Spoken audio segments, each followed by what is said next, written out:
Hello everyone, it's Monica of Creekside Blooms. Today is a great day. I am starting my tomatoes.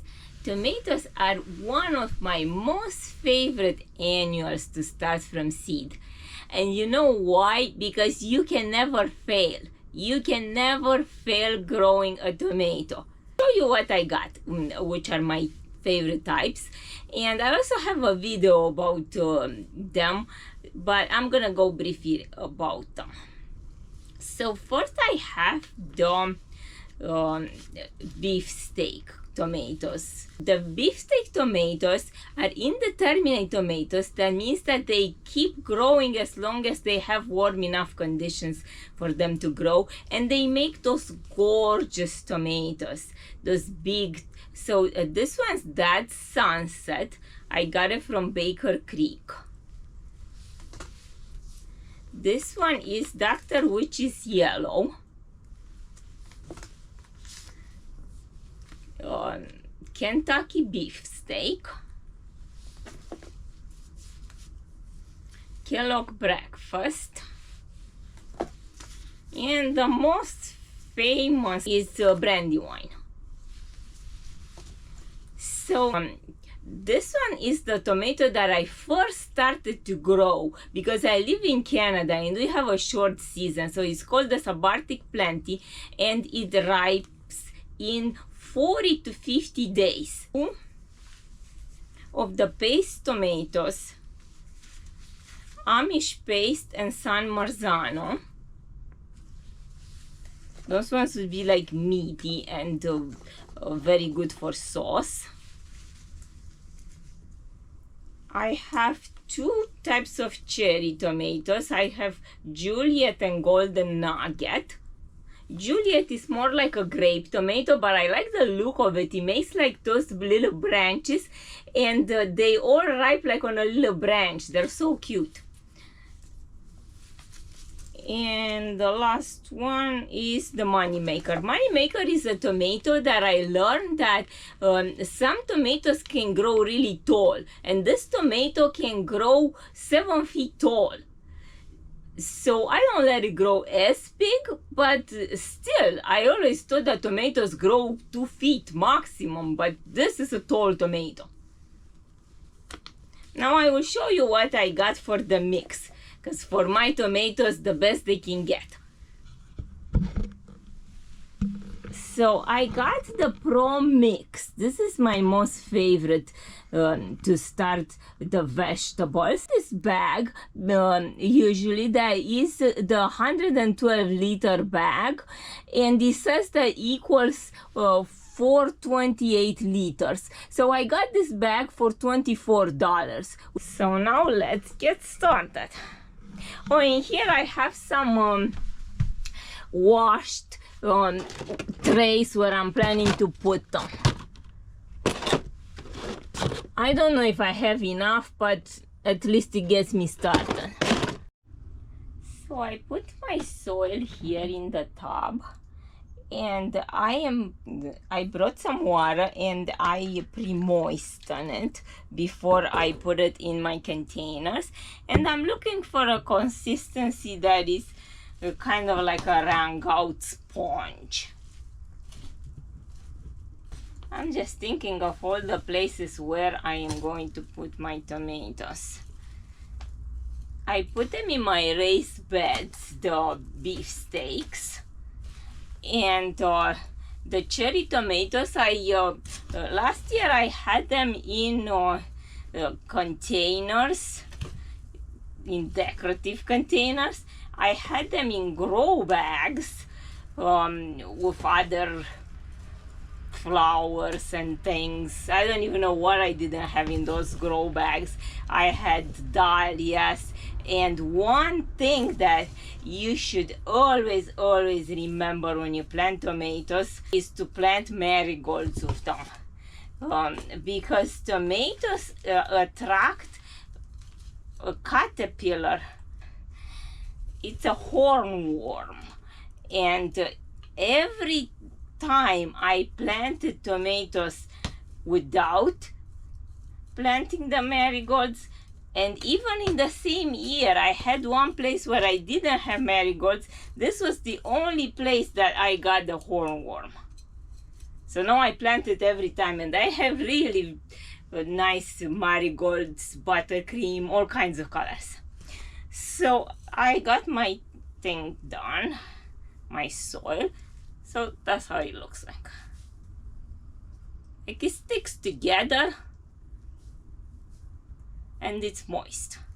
So now I'm gonna fill my containers.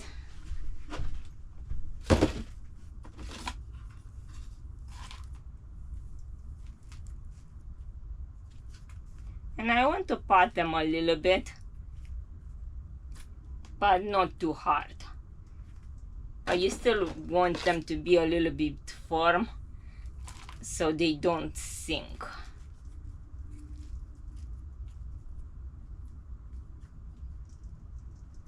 And there's one thing with tomatoes that they're probably among very few plants that you can bury them.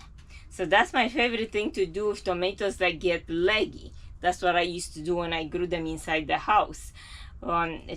You can transplant them and then bury them all the way up.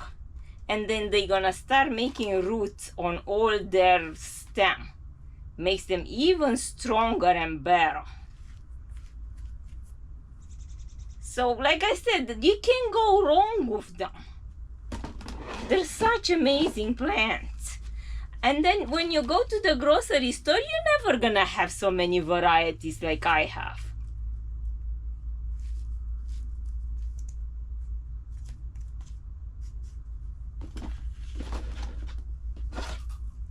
And I get so many tomatoes. My freezer still has cherry tomatoes from last year. I should get better about making sauce. But what the problem is with the sauce is that you need to make it in September. And usually this is when my kids start school and things all get crazy around here with starting to get your curriculum prepped and all that. So usually what I do is I jam everything in the freezer, and then as I have time I deal with them. The freezer is great for the gardening.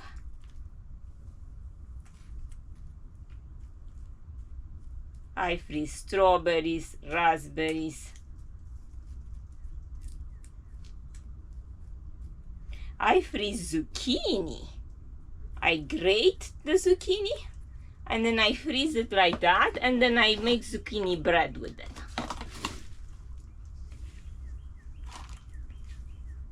But getting back to the task at hand.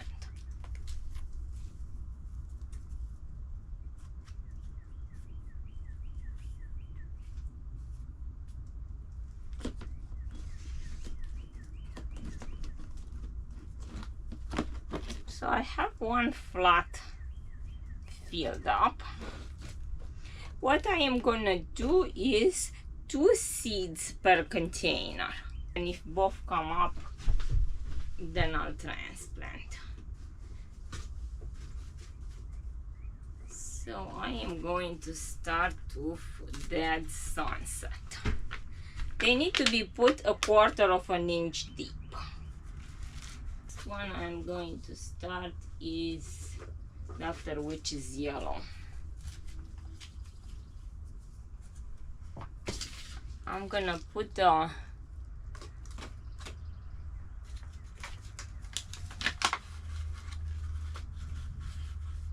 pocket that they came in, because I didn't make tags yet, because that's another job.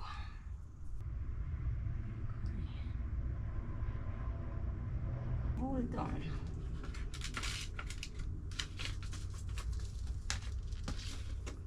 I'm gonna cover up the holes.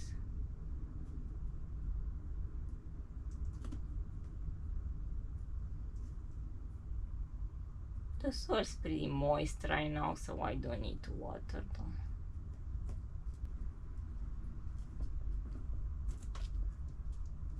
I'm going to bring them inside to germinate because I want their temperatures to stay in the 20 range, and in here it's sometimes 15.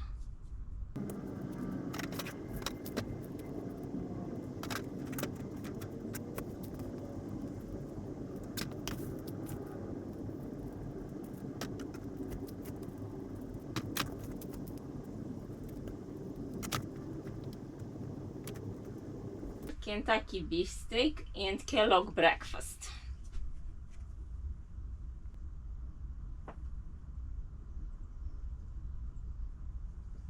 Okay, 6. This I got from the MI gardener. I don't know if you guys watch him. He's pretty good. And he sells seeds too. The other ones I got at Johnny Seeds. Johnny Seeds and Baker Creek are pretty much the most reputable places where you can get seeds, because that matters too, to get good seeds. But like, I mean, there's nothing wrong with the ones you get at the grocery store, and but if you want more interesting types, or if you want I like Baker Creek because they are old varieties. They're all gonna be bumped up at some point. I didn't talk about what I bumped them up into, but I'll show you in a minute. So my most ever favorite container that I put the plants in the garden after that is the big yogurt container. Those are the perfect size for a plant to go in the garden. And I saved those yogurt containers. I have tons of them.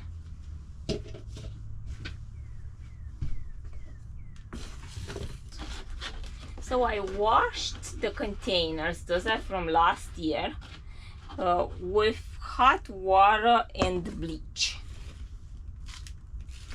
because you need to destroy any bacteria or any nasties from last year.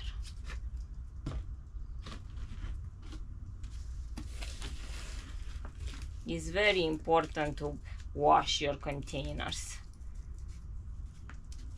because otherwise they can get a disease that's called dampening off, and then at some point they just die. It's a squirrel right here at my door. Can you believe, you guys, I left the door open in my greenhouse and I had a squirrel that came inside the greenhouse and dug into one of my dahlia pots. That's too much. I'm gonna have to put a screen at the door. I cannot even imagine how desperate are they going to be when I'm gonna start putting stuff out. But I will show you my squirrel proof methods that I have, because they can do a lot of damage, but I can also protect. And I tell you what is the method that is absolutely squirrel proof: chicken wire. They do not go past the chicken wire. They don't bother so much my tomatoes though, because by the time they go in the garden, the tomatoes are pretty healthy plants, pretty big size.